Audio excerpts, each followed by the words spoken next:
So now, you are either using your mouse with the middle mouse button and Control and Shift to rotate, to move around, and to zoom in and out, or you're using your tablet with Alt, Control, Shift, and just Alt to drag. And of course, in order to do that, you have to go to Edit and Preferences, and go to Input and Emulate 3-button mouse in order to use your tablet with Alt. So that's good. Either with mouse or with the tablet, it's not a problem. Let's learn some more things about the sculpting. And in order to do that, we need to put some shortcuts that I use for some brushes. So one brush that I like to use is the Draw Sharp brush. What this brush does is it just makes very tiny sharp cuts on the object or outer cuts. It's not only cuts, you know. With the Control, you can inverse the action of the brush, which is okay. Now, we go and press right click on this brush, the Draw Sharp brush, right click, and then assign shortcut, and then press 1. So now, this brush is assigned to the shortcut 1. So the Draw brush is X, the Draw Sharp brush is 1. But also the Draw Sharp brush, I always have to press in this area here. You see where my mouse is, here around the middle of the screen, a little bit more on the left, on the top left middle. This means that by default, the brush will dig, which is the only brush that does that, and I don't understand why. Most brushes are like the normal brush, like this Draw brush, is you know, adding by default, and with Control they're digging. But the Draw Sharp brush is the opposite, so I like to just press the plus here. So by default it will add, and with the Control it will subtract. So the second brush I like to use is the Clay Strip brush, which will be brush number 2. So right click, assign shortcut, press the key 2. The third brush I like to use, which I will assign shortcut 3 to it, is, I don't quite remember, but I think it was this one, Scrape brush. Yes, Scrape brush is very nice brush. I will show you what it does. It just flattens the surface. It's very cool for stylizing, for making sure you have nice clean mesh. Scrape brush, so right click, assign shortcut, press 3. So 1, 2, 3. You see Draw Sharp, Clay Strips, and Scrape Peaks. 1, 2, 3. And the next and the last brush that will do a shortcut is our Inflate brush, and I will do the shortcut which is not 4 or 5, it will be 6. Why? It's just a legacy thing, because back in ZBrush days when I was working with ZBrush, my Inflate brush was always 6, and I'm used to just pressing 6. If you want, you can put it whatever you want, but I will press it in 6. Let me see where the Inflate brush is. This is the Inflate brush. The shortcut, by the way, is I. So we can use it as Inflate I, which is okay, but I like to just assign a 6 shortcut, and we are done. This is it. That's it. We have them. Now we can start. Let me show you how to work with them. Now first, what I use is 1. So the Draw Sharp brush, and I just make sure I have something like eyebrows. Then I dig with Control. I dig a little bit in the middle, but more on the sides because there are the eye sockets here. Then I will go to my second brush, which is the the Clay Strips brush, and I will drag with it this brush. I will make sure I have some things. This is very sculptural brush because you can add volume, and you can of course subtract volume, and it's very convenient. This is a very convenient brush for me. I can do a whole model only with this brush, but it's not used. I mean, it's useless. So if I want to make this nose a little bit narrower, I will go from the front view and just narrow it with my grab brush. So I press G and I narrow, I put it down, I smooth this with Shift. So learning how to work with Shift, Control, and all those brushes is essential to make characters in Blender, ZBrush also, but now we are talking about Blender. So it's very cool. It's very cool. It's amazing. Also, I can cut in here a little bit with my Draw Sharp brush. Then with my Clay Strips brush, which is the brush number 2, I can make this muscle, which is the sternocleidomastoid muscle, one of my sternocleidomastoid muscle, one of my favorite muscles in the human body. In the neck, sternocleidomastoid, very important muscle. And then we can do this head. So don't worry, as I told you, if you cannot do a human head properly, because human head is one of the most difficult things to do properly. If you cannot do it, it's normal. Not many people can do it. And those who can do it, they cannot do it by default. They have spent enormous amount of time, like tens of hundreds of hours, maybe thousands of hours, thousands of hours to practicing and understanding the forms and learning from pictures, from anatomy books, from other artists in order to do that. If you want to be better in this, of course you can go to my head sculpting, head practice course. It's very cool. You can learn a lot of the shapes of the head, a lot of other things, and there are a lot of exercises you can practice your head modeling skills. But here we are trying to achieve something else. We're trying to make sure we have a basic knowledge of Blender and its tools. So now we have this kind of a head whatever shape. I will press G and move. And it's looking not bad. I mean, yeah.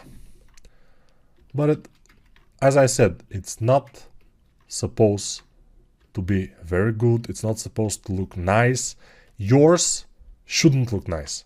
If your head looks very nice, there is something wrong. Because you probably are better than you need to be. It has to look bad. Yeah, because it's impossible to make a nicely looking human head with just few tries. You need like 100 to make 100 heads. And on the 100 head, so you make 1, 2, 3, 10, 12, 20, 40, 100. On the 100 head, it will be much better than the first one, but it still will not be very good. So you have to make more and more, and in each head to try to determine what shapes are there and where and what's happening. This way you will become better and better and better with heads. I have behind my back like maybe thousands of heads, I don't know, because I like to make them so much. I literally am so relaxing, and making heads is like something that I love to do. And that's why I have done it so many times, and I have become kind of good because I just love to do it. If you don't like doing human heads, don't do them. Do something else. Because you have to like it in order to get good in it. It will be difficult to get good in something if you don't like it. Of course, in this course, we are not making human heads. It's just a gimmick. It's just something that I want to show you how to do, because it's a good presentation of the brushes. Now I'm using, as you can see, the brushes very fast. I'm going here and there. This is just to show you what eventually you can achieve if you continue working with Blender. By the way, when I was starting with Blender, sculpting especially, 1.5 years ago, or 1 year ago, I'm not sure. In the beginning, it was not very easy for me. It took me around 20-30 hours just to get used to the tools, how to rotate, how to zoom in and out and everything, because I was coming from ZBrush. So my sculpting background was nice. I was good, but in order to get used to the tools in Blender, it took me some time.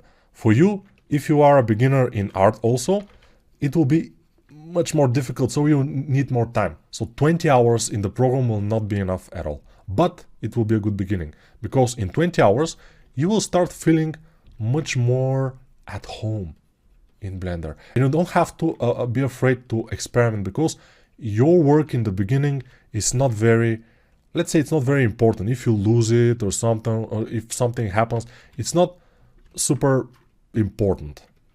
So you can experiment. For example, now I like to go to edit mode, and in edit mode I can go to select some polygons here and extrude them, for example, just to see what will happen, you know. It's not something that and then I go back to scope mode. I can smooth this and see if I can, you know, yeah, and it's done. They're back. So the thing is that you can do whatever. You don't have to be afraid. Fear is your enemy, especially in the 3D software. Nothing major can happen, except you can lose your file or something, but you can start again. Every practice is a good practice. Now I'm pressing Shift R. I am dialing down the size of the polygons, Control R. Now my ears, I can fix them. So Control with the Draw Sharp brush, push, then G, the grab brush. So I'm using whatever brush is available for me, but mostly Draw Sharp, grab brush, the draw brush, the standard brush, and yeah, mostly that, and smooth, of course. The other brushes I'm not using that much. Sometimes I'm using the pinch brush, which is the P key. Sometimes you will need it, especially in the stylized characters. We most likely will need that brush, but I will show you, of course. You don't have to worry about that. You don't have to worry about anything. Now this head is like just to see what's what in Blender, just to practice a little bit our moving, rotating around, and you can see I'm always rotating, never staying in one place, because if you stay in one view too long, your other views will suffer. They will not be as good.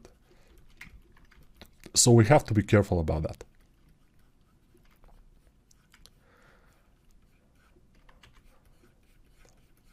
So as you can see, I am able to do a very fast head very quickly because of so much practice, like enormous amount of practice. And it's decent. It's pretty decent head. I mean, it's not the best, it's not the worst, but it's a decent head, we may say. All right. So what else we can see here? The thing that we will do in this lesson is the rabbit. Of course, don't worry if your rabbit doesn't get very good in the beginning. What I will recommend is to even start all over again at some point. Why? Let me show you what I noticed. I have a YouTube channel where I stream sometimes, and I do for just a few hours, for 2 hours, I do a sculpt. And sometimes my sculpts are pretty complex for 2 hours. I do a whole human being, for example, a superhero, whatever, just in 2 hours, live. But I never do it from scratch. What I mean by that, I always do it from scratch. I always do it from a sphere, but I don't do it for the first time. I always practice at least once before the stream.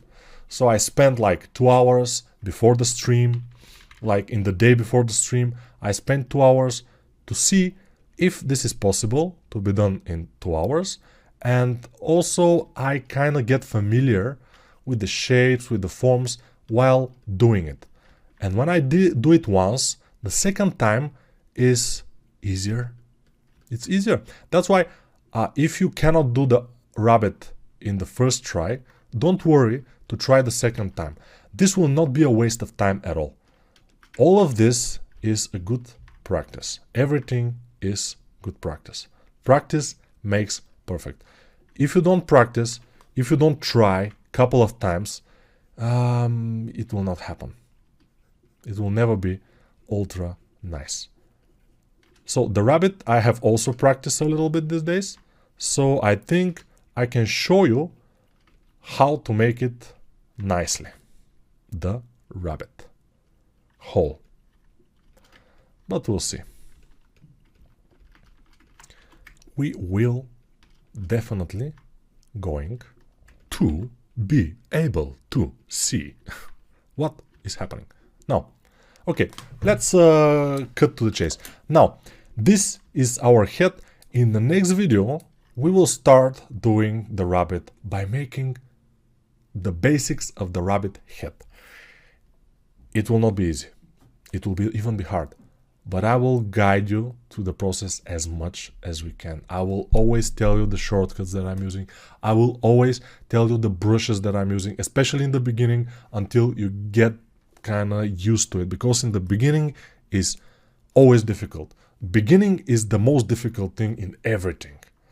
Especially learning kind of a complex 3D software like Blender. Blender, by the way, many people say why Blender is not industry standard, but Blender is industry standard in many companies right now, especially young indie companies, and some of those companies in the future will be as big as Blizzard, maybe as Ubisoft, because they are beginning now, and some of them will get big and they are using only Blender. Why? Because Blender is as good as as good as 3D Max, as good as Maya, and as good as ZBrush in many cases, as you can see with the sculpting. But it's free, and they can save a lot of money from using this free, very good software, very stable software, because Blender usually is not crashing. It crashes sometimes. That's why we have to save. And now I will do exactly that. I will save this as a 4 blend, because this is the 4th video, and I'll see you in the next one where we will start our rabbit. Bye for now.